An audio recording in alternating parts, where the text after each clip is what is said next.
엔비디아가 지난달 22일에, 그러니까 일주일 전입니다. 1분기 실적을 발표하는 동시에 10대 1 주식 분할을 한다는 발표를 하였습니다. 보통 분할은 회사 주가가 잘 오를 때 하거든요.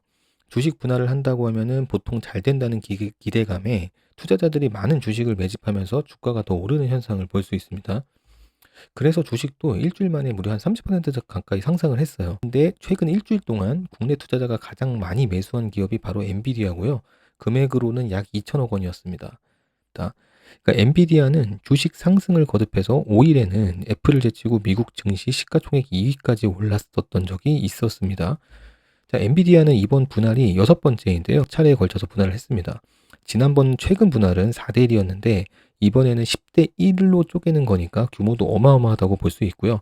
주식 분할을 하는 이유는 회사가 잘 될 때 분할을 해서 주당 금액을 싸게 만들어서 싸면 많은 투자자가 참여하니까 회전율이 높아지고 시가총액, 즉 기업 가치를 높이는 데 있습니다. 그런데 분할 시점에는 주변에 있는 사람들도 모두 다 투자한다고 해서 너도 나도 투자하는 버릇이 있다고 합니다. 실제로 그렇게 되고 있고요. 그런데 투자 전에 반드시 살펴보고 하셔야 됩니다. 보통 주식 분할을 하고 1, 2년 동안에는 오히려 20에서 한 30% 정도 하락하는 일도 다반사이기 때문입니다. 최근에 아마존이나 구글, 엔비디아도 가장 최근 분할이 한 1, 2년 전에 한 기업들인데 이 기업들 모두 분할 후에 1, 2년 정도를 20% 정도 하락하다가 나중에 우상향하는 경향을 보인 적이 있습니다. 물론 모든 기업이 다 이런 것은 아니고요. 테슬라만 하더라도 가장 최근 분할 때 1년 안에 바로 우상향했습니다. 그래서 분할 때 투자를 하려면은 현재 이 기업이 발표하는 좋은 전망이 계속 이어질 것이냐 아니면 단기적인 좋은 전망만 있느냐를 한번 따져봐야 됩니다. 보통 주식 분할을 할 때는 기업 가치를 올리려고 기업들이 홍보를 많이 하거든요. 그래서 현실과 이상을 바로 다 들여다보고 분할 이후에도 홍보했던 것처럼 좋은 전망이 계속된다면 분할 전에 사도 되는 것인데 그런 게 아니라면은 분할 후에 천천히 사는 전략도 고민해 봐야 됩니다. 그러니까 엔비디아도 바로 이 경우이고 재무 부분하고 사업 부분을 하나씩 봐보도록 하겠습니다. 먼저 재무 부분을 한번 보겠습니다. 그러니까 작년 23년 실적을 보면은 매출이 한 60조 가까이 됩니다. 대부분 매출이 데이터 센터에 집중이 되어 있고 게임 인프라 사업이 한 두 번째로 매출액이 크다고 볼 수 있습니다. 데이터 센터 매출은 70% 이상이 거의 GPU 부품 판매 매출이고 30%가 이제 서버랑 인프라 용역 등 매출로 보시면 됩니다. 그러니까 전체 매출 총이익률이 50%가 넘어가기 때문에 이 제조사라고 하기에는 어마어마한 고수익 회사이고 제품별 영업이익도 완전 공개는 되어 있지 않지만 대부분 데이터 센터로 보면 될 것 같아요. 여기서 보실 점은 당장의 엔비디아는 GPU 판매가 주력이라고 보면 됩니다. 그러니까 이걸 잘 보셔야 됩니다. 그러니까 우리가 알고 있는 AI라든지 님스, 로봇은 시작 단계라고 보면 돼요. 그런데 이번 1분기 실적이 너무 잘 나와서 전년 1분기 대비 한 4배 되는 매출이 발생했어요. 더군다나 매출 총이익률까지 10% 넘게 전년 분기 대비해서 올랐거든요. 그러니까 제조사에서 10% 넘게 이익률이 올린다는 거는 곧 찾아보기 어려운 일입니다. 보통 제조사에서 규모의 경제를 달성했을 때 이렇게 수익률이 올라가는데 즉 고정비는 정해져 있고 판매가 잘 돼서 매출액이 올라서 고정비를 커버를 많이 할수록 이익률이 느는 거거든요. 그러니까 매출의 대부분은 AI로 인한 데이터 센터 매출이라고 공시도 했고요. 자, 그럼 사업을 한번 봐보겠습니다. 그러니까 지난주에 GTC 2024에서 발표한 엔비디아의 중장기 미래를 한번 봐볼게요. 엔비디아는 크게 4가지 목표를 마지막에 보여줬습니다. AI 팩토리, 그 다음에 데이터 센터, 님스, 옴니버스입니다. 여기서 보셔야 될 거는 블랙에라고 옴니버스 정도가 좀 유니크하다고 볼 수가 있고요. 나머지들은 조금 부수적인 게 아닌가라는 좀 생각을 해봤습니다. 하나씩 살펴볼게요. 일단 차세대 칩 블랙웰 루빈을 보겠습니다. 블랙웰 칩은 기존 버전 호퍼 대비해서 학습 능력이 2.5배, 추론 능력이 한 5배 정도 향상이 된다고 해요. 그러니까 두 개의 기존의 GPU 칩을 하나로 구성한 것이 차이인데 덕분에 칩은 호퍼의 2배가량으로 거대해졌는데 처리 속도도 크게 높아지겠죠. 그러니까 크게 한 개의 CPU에다가 GPU 2개를 결합이 돼서 칩 사이의 데이터 전송은 NV링크로 연결한다고 합니다. 그러니까 칩 옆에는 데이터를 빠르게 주고받을 수 있도록 190GB 용량의 HBM3 8단짜리 메모리를 배치했어요. 이게 24년도 출시 예정이고 아직 출시가 되지는 않았습니다. 이게 출시가 되면은 24년도 올해 매출에 큰 영향이 보탬이 될 것 같아요. 이것은 LLM 대형 언어 모델이나 생성형 AI에 최적화된 플랫폼이라고 보면 됩니다. 근데 아직 블랙웰도 안 나왔는데 원래 26년도에 출시 예정인 루빈 플랫폼을 지금 보여줬어요. 1분기 실적 발표할 때 분할을 발표하는 동시에 보여줬고 이것도 원래 26년 출시 예정인데 1년 빠른 내년에 넣는다고까지 얘기를 했습니다. 루비는 블랙웰에 HBM3를 넣는 게 아니라 HM4 12단짜리 10당 8개를 연결하게끔 쓰는 게 특징이라고 보여줬어요. 거기다 초당 2배 빠른 스위치를 달았습니다. 그러니까 26년도 출시인 루비를 벌써 보여주고 출시를 앞당긴다고 하는 것을 보면은 분할을 앞두고 그리고 최근 엔비디아의 강세장인 것을 보고 다시는 이런 날이 오지 않을 것이라는 마음으로 급하게 말했던 것 같습니다. 사실 이게 지금 이 제품이 주력 매출이고 타 회사에 비해서 가진 엔비디아만의 유니크함이다라고 보면 될 것 같아요. 이번에는 옴니우스 클라우드예요. 원래 3D 작업은 시뮬레이션 할 때 쓰는 프로그램인데 산업용 시뮬레이션 플랫폼으로 확장하고 있습니다. 2010년도에 오픈 베타를 발표하고 23년도에는 MS사 애저를 첫 번째 서비스로 제공업체로 선정했습니다. 이것은 가상 공간의 현실 세계와 동일한 디지털 트윈을 생성해서 자율주행 차량을 검증하고 AI 기반 로봇을 시뮬레이션하고 훈련할 수 있습니다. 로봇 산업의 성장과 직결된다고 보시면 돼요. 이건 테슬라가 제조업에서 가장 먼저 실행을 하였고 이후 엔비디아가 그 다음 업체라고 보면 됩니다. 테슬라는 이 모든 것이 가능한데 이외의 업체들은 모두 엔비디아에서 서비스를 제공해서 사다 쓰는 게 일반적이고 BMW가 지금 이 서비스를 쓴다고 해요. 그러니까 이것은 완전 유니크가 아니고 약간의 유니크라고 볼 수 있겠습니다. 그래서 님스를 한번 보겠습니다.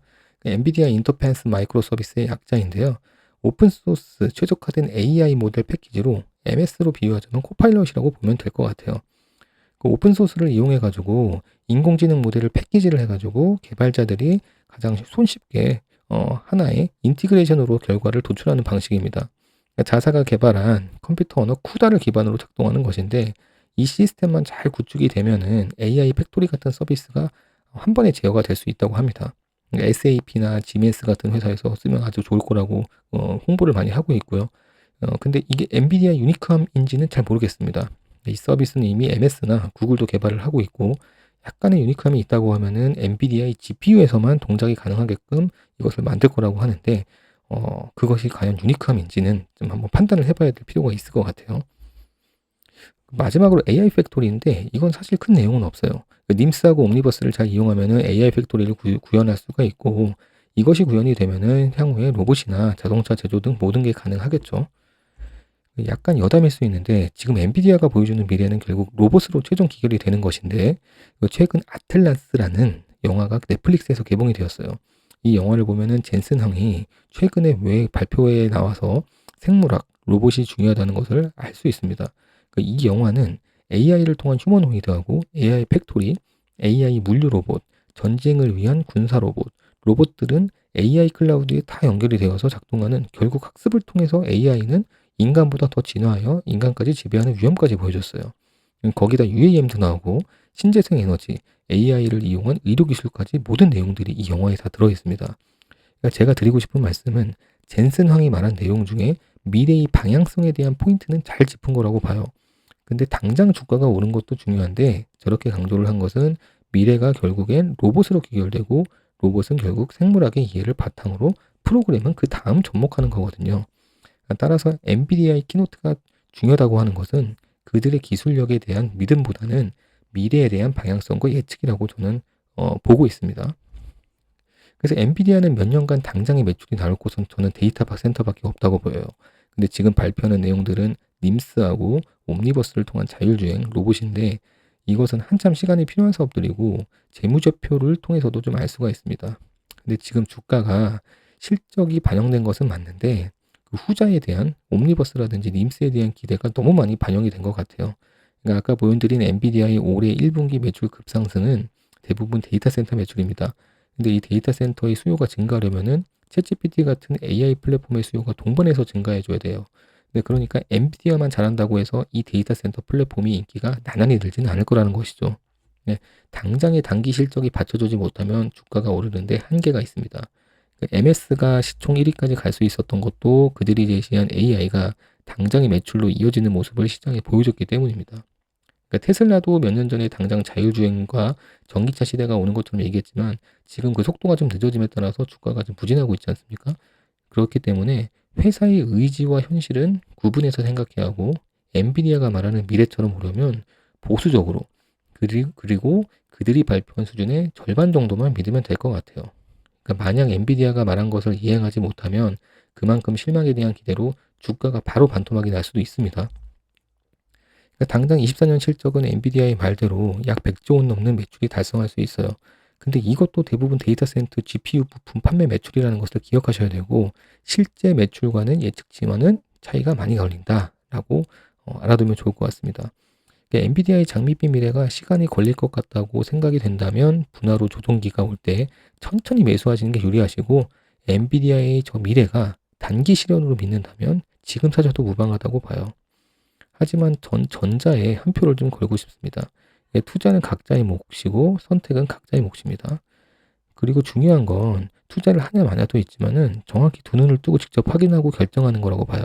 그러니까 남들이 엔비디아는 로봇을 만든다, AI를 다 한다, 매출이 몇 배까지 한다라고 이렇게 믿으면 안 되고, 그러니까 직접 재무제표도 한번 봐보고 비전도 현실성이 있는지 내 눈으로 판단을 해야 맞다고 봅니다. 그래야 실패를 하더라도 그 다음에 동일한 실수는 안 하고 나만의 투자법이 생기는 거라고 보거든요. 그러니까 벌써 여름이 다가오는데 아직까지는 그래도 좀 밤에 선선합니다. 더 더워지기 전에 좋은 여행 부지런히 다니시고 이제 다가올 무더위를 대비하면 좋겠습니다. 건강 항상 유의하시고 다음 시간에 더 좋은 정보로 찾아뵙겠습니다. 구독, 좋아요, 알림 설정 부탁드립니다. 감사합니다.